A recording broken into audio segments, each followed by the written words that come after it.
नाशिकमध्ये वृक्षतोडीच्या विरोधात आंदोलनांचे सत्र सुरूच आहे। तपोवनामध्ये साधुग्राम साकारण्याऐवजी ते अन्य मोकळ्या जागेत उभारावे अशी मागणी पर्यावरण प्रेमीसह नाशिककरांकडून होत आहे। पर्यावरण प्रेमींकडून वेगवेगळ्या पद्धतीने आंदोलन केले जात आहे। वृक्षतोडी विरोधात नाशिकमधील राजकारणी, कलावंत, सामाजिक कार्यकर्ते, पत्रकार, चित्रकार असे सारेच मैदानात उतरले आहेत। नाशिकमधील जनतेला पाठिंबा देण्यासाठी सयाजी शिंदे हे नाशिकमध्ये गेले होते। तेव्हा ते म्हणाले की मला राजकारणातलं फारसं कळत नाही, पण झाडांच्या बाबतीत राजकारण करू नका। तपोवन वाचवण्यासाठी नाशिककरांनी जो लढा उभारला आहे त्याला माझा पूर्णपणे पाठिंबा आहे। तसेच या वृक्षतोडीच्या निर्णयावर शंकराचार्य अभिमुक्तेश्वरानंद यांनी देखील नाराजी व्यक्त केली आहे। ते म्हणाले की असा कोण साधू महंत वा धार्मिक व्यक्ती असेल जो कुंभमेळ्यात स्नान करण्यासाठी जाईल आणि वृक्षतोडीचे पाप आपल्या माथी घेऊन परत येईल। वृक्ष तोडून साधू महंतांच्या निवास व्यवस्थेची मागणी कोणी करीत असेल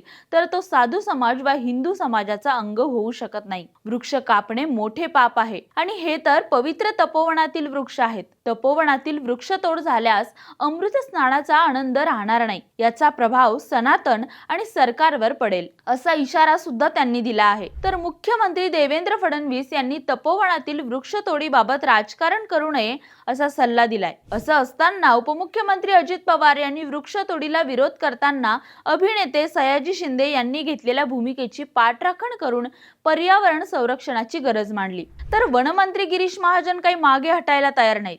ते म्हणाले की वृक्षतोडीच्या बाजूने आम्ही पण नाही। तपोवनातील जागा साधुग्रामसाठी शेकडो वर्षापासून आरक्षित आहे। मोठ्या झाडांना आम्ही हात लावणार नाही। जी झाडं गेल्या 5-6 वर्षात उगवलेली आहेत ती झाडं काढून आम्ही दुसरीकडे लावणार आहोत। त्यासाठी आम्ही आधीपासूनच 15,000 खड्डे तयार करायला सुरुवात सुद्धा केली आहे। तर आता नक्की काय होणार हे पाहणं महत्त्वाचं ठरेल। पण याबद्दल तुम्हाला काय वाटतं आम्हाला कमेंट करून नक्की सांगा।